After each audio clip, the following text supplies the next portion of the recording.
Welcome into Phil's Tax Hacks and Other Retirement Facts with CPA and personal financial specialist Phil Putney. Now let's get rolling with today's show. Hey everybody, welcome into Phil's Tax Hacks and Other Retirement Facts with Phil Putney and myself here to talk retirement planning for high net worth individuals.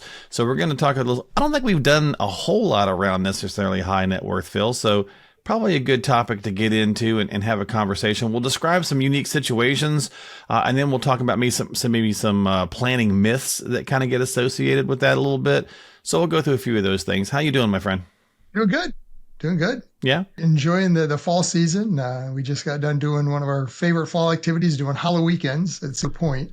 Oh. So the amusement park, a couple hours from us down in Sandusky, Ohio, opens up on the weekends well, after Labor Day through the end of October for Halloween. So they get everything from scary stuff going on at night if you like that kind of stuff.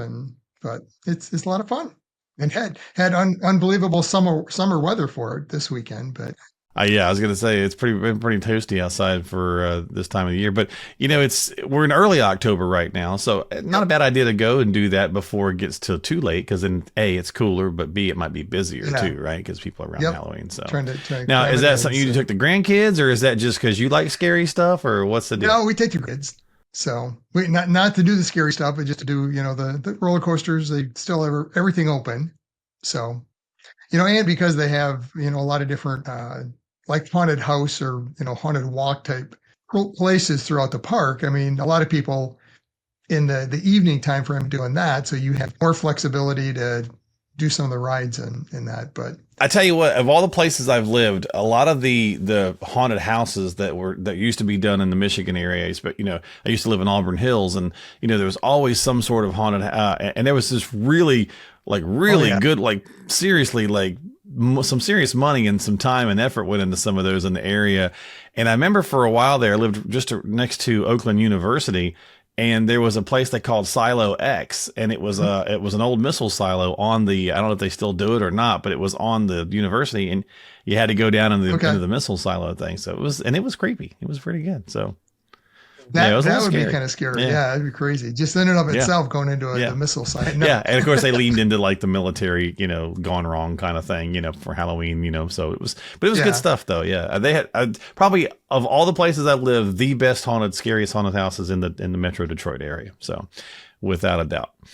They take it very seriously. So anyway, let's get into our conversation. Yeah, let's get into and we're early October. We'll talk more about it as we get closer to Halloween, but let's go into some retirement planning for high net worth individuals. So, what's a definition of a high net worth individual, right? I think everybody's probably going to be a little different.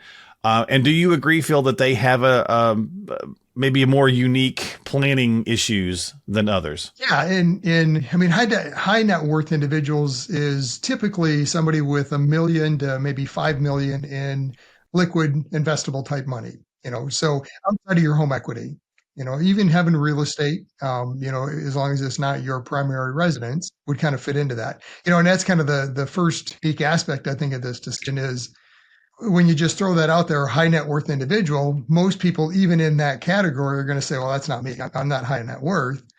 But the reality is from, the statistics and the numbers of from investors around the country. I mean, somebody in the category is in a high net worth scenario. So. Okay. So let's talk about some unique situations, that they might encounter, some complexities, right? So obviously more diverse portfolios, I would imagine holdings of different things, right? Yeah, they can. I mean, so you get into that category. Now you become what's called an accredited investor. So being an accredited investor just opens up another category of investment. So you can get into what are often considered more illiquid investments, so holding private real estate, so not through like a traded, like a REIT, real estate investment trust, but actually holding a position in real estate through like a DST or something of that nature, or even private equity, same thing, owning a piece of a small privately company. Challenge with anything like that is it's very illiquid. It's not like a, normal stock bond ETF that, hey, if you need the money, you can place the trade and, you've got the money within 3 days. So, and that's why there are regulations around that. So there can be some complexities. Doesn't necessarily mean there has to be. Still comes back to what you're to accomplish, what your comfort level is. But because you're in that category, it does avail you some different options if it's something that fits your level, your strategy. So, And a lot of times in this place for folks that are maybe in that $1 to $5 million, obviously anything over that you're really getting into some more complexities, right? yeah, to get to the like ultra high net Yeah, the worth. 10 Yeah, million so there's plus kind several of thing, but categories. yeah. Yep, But yep. I mean, I think for a lot of folks that you would probably encounter and that would probably listen to our show, I mean, 1 million to 5 million is not totally out of range I for mean, many people, right? Depending on you could be doctors and so on and so forth, whatever your job might or be. just, I mean, even say worked at a company for a long period of time. I mean, we work with a lot of clients that are in that category of 1 to 5 million. That's our kind of average client that we see. All right. So taxes obviously is the Yes. situation that they should hopefully be paying a lot of attention to or working with Yep. someone that is, because this is going to certainly be a bigger animal here. And there's all the things about, the ultra rich don't, pay this, that, and the other, which we know is silly because they do. Yeah, they pay a But lot of times. Maybe in a it's different, depending on what their makeup of net worth and income are. And yeah, but They also have individuals like yourself or a team of yes, individuals helping them be as tax correct. efficient as possible. But even for us regular folks, or folks even in the $1 to $5 million range, taxation clearly is going to be the huge point of where you can make a real difference Yeah, or and not. that's one of the biggest our planning process is understanding that tax aspect of retirement. Very often we see individuals coming into retirement in that 1 to 5 million of net worth they've accumulated, not realizing that tax burden that's going to face them down the road if they haven't properly understood it up front and then made some plans to how to minimize it now. Right. Taking advantage of opportunities today. So, Yeah. yep. So taxes are something going to be unique. I mean, if you've done well, saved for retirement, unfortunately, depending on worst position, I mean, that can generate a tax liability Hmm. if you don't plan for it and try to reposition things. So, Yeah. And I think I probably should have said that I kind of have like four of the situations that maybe find themselves a little higher in the totem pole of paying attention to for high net worth right. individuals, which was complexities was one, taxes was the other. Yep. The next one is estate planning, right? Because obviously in this situation, again, we've talked about it before, Phil, you don't have to be a Rockefeller and be mega rich to have a trust. Right. But certainly if you do get to a certain level, it may be something more you're leaning more towards.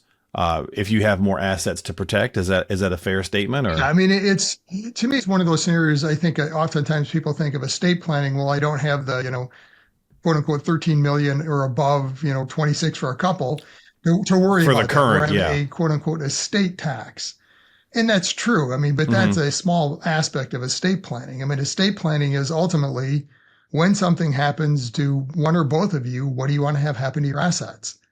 And the reality is for somebody in that 1 to 5 million range, I mean, unless they're spending crazy amounts of money, they're probably going to have some money left. So it becomes more a reality of, okay, if there's money left, and there probably will, and maybe that's part of the plan is that money left to, go to the kids or whoever it is. Well, how do you want that to happen? Hmm. And that's really the estate plan is, okay, if that's going to happen, you're going to have money left. You want to structure that for that individual, that, charity, whatever it is, to get the money in the most efficient manner. So just having that plan in place, and then all the other aspects of estate planning that everyone should have, the, living wills, durable medical powers of attorney, those kind of things. But yeah, just the distribution of the assets is really the key. And then the fourth one on the list here, Phil, is liabilities. And that might tie back into maybe a trust or some protections or whatever Right. that it is you're looking to do. Because unfortunately, if you're a higher net worth person, you may also have more of a target on your back, right? Or you may have more of a Right. situation where a family member gets into an accident or something like that. And then so it's just liability could be a bigger issue. So protection may be a higher level of concern than it might be for others. Correct. I mean, yeah, if you do end up, getting into an auto accident, injuring somebody, and through the discovery process, now the attorney finds that there's a significant amount of net worth, liquid net worth. Well, it's an easier target for them to go after somebody like that versus, if they find out, well, you only Yeah. have 120,000. Well, okay. I mean, is it really worth all their effort to try to get through and Yeah. get And an the only reason I asset. say So that is thinking about like our mhm. kids or something, because Yep. like I know that I've seen a number of stories and even known a couple individuals where their just barely adult child got into an accident, and then the parents were being trying to be kind of sought after because the parents And had maybe it money was and the and parents' the car. child So didn't, I mean, and they they're not were even a child. right. They were still Yep. eight. They were still 18. Yeah, I mean they were 18. They were an adult, but it was like go after mom and dad because they got money. And not just to say that you're trying to skirt, any kind of responsibilities. It's just if you've got more, you're looking for protection, right? Yeah, so definitely asset protection. How do you structure it? Trust can help out potentially.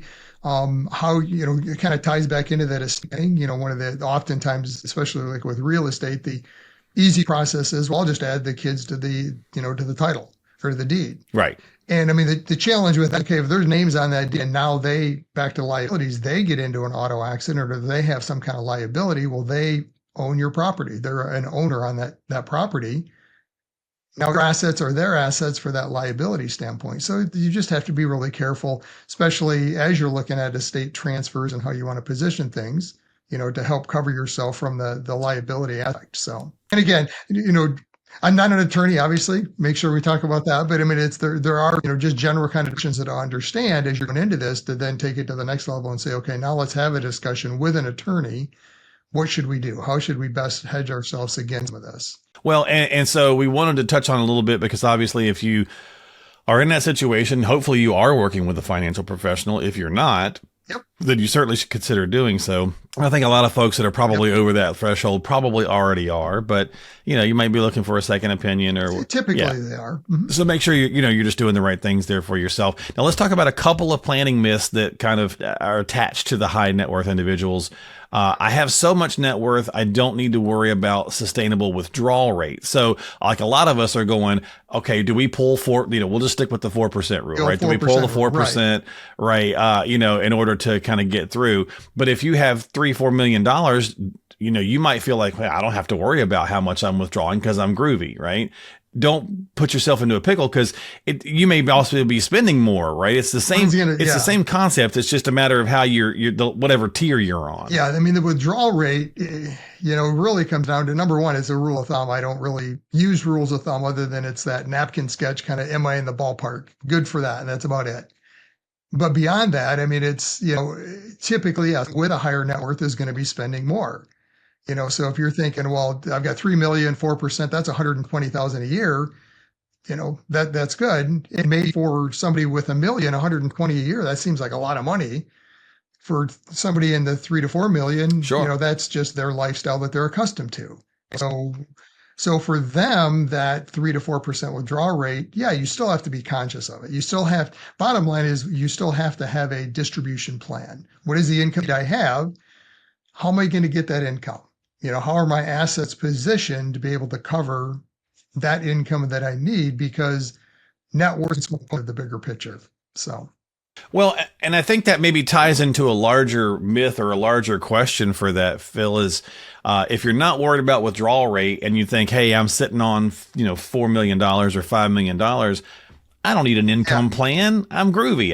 I got $5 million, right? And right. yeah, but how do you live? I mean, I know we're going to circle back to that again, but how I live, yeah, $5 million, I probably wouldn't be thinking about an income plan because I'm groovy. My property taxes are really low and, so on and so forth. My wife and I don't, we're not overly extravagant, aside from guitars that you see behind me. But you know what I mean? So it's like, it truly is lifestyle. If you've got $1 million, you live a certain way. You got $5 million, you might live a different way, right? Yeah, I mean, and at the end of the day, you may not quote unquote need it. And I guess you got to come back to what is your definition of need? If you're saying need it, meaning I might not run out of money. Okay, maybe not. But the reality is having an income plan, having a strategy in place can help improve that probability of not running out of money. So you're not much, right? No matter what your spending is, Mm-hmm. and just more predictability. So this is the higher probability of being down that path of, I've got 4 million, I need 120 a year. Is it going to work? So ultimately, I've got a plan. So Yeah, and I think the main categories we just identified, right? So like complexities, taxation or taxes, estate, and liabilities are also the same things that get tied up in these myths, right? Because it's easy to go, well, I got all this money. Yeah, I need an estate plan, but I've also got enough to kind of go around. So Right. I don't know. I don't really need all the bells and whistles, maybe per se, right? I just want to know that when I pass on, whatever's left goes to my kid, and I'll do a basic plan or something like that. But I feel like if you have more, and I hate to be this way, but I feel like, especially in the society that we've been in the last number of years, it's very litigious, obviously, and there's just a lot of different things. Well, protection to me just seems like it would be tantamount to having the right situation in place, right? It's a huge opportunity, for you to be able to hedge that. From kind of that general liability standpoint we were talking about, but another aspect of liability Okay. is the tax side of it. The reality is, yeah, you don't maybe need this in this strategy to avoid it, because it doesn't really matter. At the end of the day, you're Okay, going to be right. okay.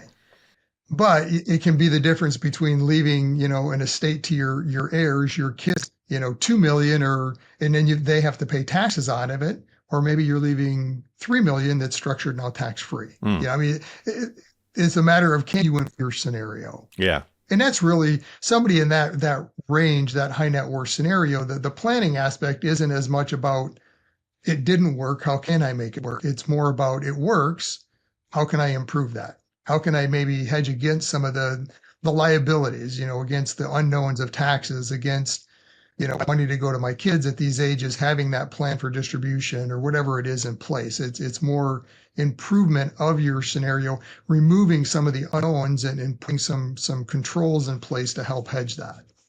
So that's really where planning, somebody in that range, the planning aspects come in. It's more about improvement.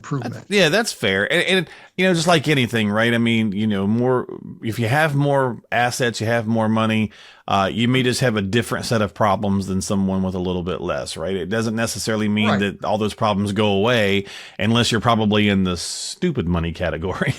Right. I mean, if you've And got, even then they've got problems, right? So right. Yeah, with more money comes more problems, bigger problems. more money, more problems, right? That's right. You just got to make sure you're planning accordingly. So, Yeah. Yeah. And so, it's easy to, well, I mean, think about the statistic of like the people that hit the lottery, right? Most of them wind up losing it all, right. Or going through it all, which is completely mind boggling. Like, Well, because they have that wealth effect in mind of thinking the same thing. Oh, I just won, $3 million in the lottery. Well, after taxes, you've got two, right. if you're lucky, or 1.5, and you're thinking, well, yeah, I can spend 100, 200,000 a year, no big deal. And, 7-10 years down the road, it's gone. Yeah. I mean, with that mentality, it's a matter of understanding and having that plan. Yeah. Great point. Great point. All right. Well, that's our podcast for this week here on some high net worth folks.